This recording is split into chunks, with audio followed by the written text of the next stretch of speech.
L'histoire remonte au 29 février 2019, après la démission de l'Américain Yuan Kim de la présidence de la Banque mondiale. Beaucoup d'observateurs du milieu financier africain souhaitaient voir l'Ivoirien Tidjane Thiam désigné pour le succéder. Aussitôt, le gouvernement ivoirien aurait été saisi pour informer ce dernier que sa candidature était souhaitée et serait soutenue par les pays africains. Cette décision est restée sans suite et n'a jamais été transmise à Tidjane Thiam. De surcroît, les mêmes autorités ont laissé croire que la proposition avait été transmise à Thiam et qu'il n'était pas intéressé par cette opportunité. Que cachent de telles pratiques de la part de nos autorités? Que redoute-t-on au niveau d'Abidjan?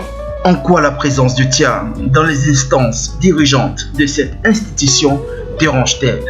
Cette situation nous amène à nous poser des questions.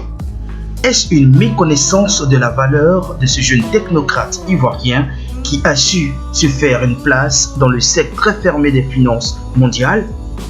Ou une volonté manifeste d'un pouvoir qui chercherait à caporaliser toute l'attention sur lui à 3 mois de la présidentielle en Côte d'Ivoire? C'est une personnalité très exceptionnelle qui a eu un parcours rare puisque M. Thiam a fait des études très brillantes en France en étant à la fois élève de l'école polytechnique, major de l'école des mines, un parcours à l'INSEAD et une grande réussite universitaire. Il a également un attachement à son continent d'origine, à l'Afrique. Il a eu des activités politiques et puis peut-être parce que nous n'avons pas su le retenir, il est allé exercer ses talents à Londres. C'est un garçon exceptionnel qui allie l'intelligence, la joie, le goût du risque, l'ambition, la simplicité. Je l'aime énormément. Voilà, c'est pour ça que je suis là pour lui. C'est à la fois un ambassadeur, mais c'est aussi un modèle, je crois, pour nos jeunes Français diplômés. Témoignages élogieux et surtout description de l'Afrique qui gagne et de la Côte d'Ivoire compétitive. La Côte d'Ivoire regorge de talent.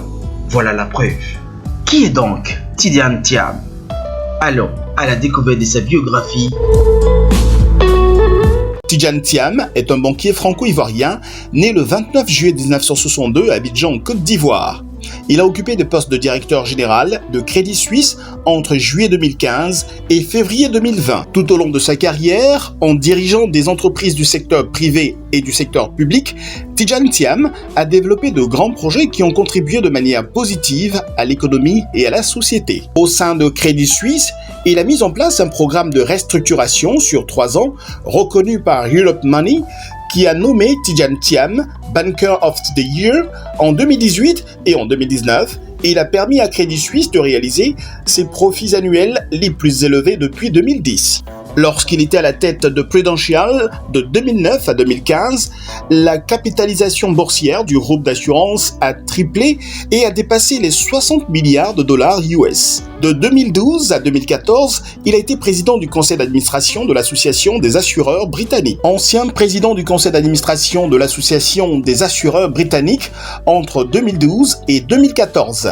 Auparavant, il a occupé diverses positions managériales chez Aviva, de 2002 à 2007 dans le poste de directeur général Europe. Entre 1994 et 1999, Tidjane Thiam avait rejoint la Côte d'Ivoire pour exercer les missions de directeur de cabinet, directeur général du BNet, Bureau national d'études techniques et de développement et représentant du pays auprès du FMI et de la Banque mondiale. Il dirigea parmi les plus grands projets de privatisation et d'infrastructure des pays émergents. En 1997, il figurait parmi les 100 jeunes décideurs du monde de demain, Young Global Leaders of Tomorrow, du Forum économique mondial de Davos, et en 1999, il était élu membre du Dream Cabinet du Forum. Précédemment, Tidjane Thiam a travaillé 10 ans au sein du cabinet de conseil en stratégie McKinsey, où il a occupé le poste d'associé. Tidjane Thiam est membre du Group of 30. En 2019, il est devenu membre du Comité international olympique et de 2014 à 2019, il a siégé au siège d'administration de la 21st Century Fox. En 2011, Tidjane Thiam a reçu les insignes de chevalier de la Légion d'honneur. Il a été désigné au sein de la liste Time 100 en 2010. Il est diplômé de l'école polytechnique, de l'école nationale supérieure des mines de Paris et d'un MBA de l'INSEAD.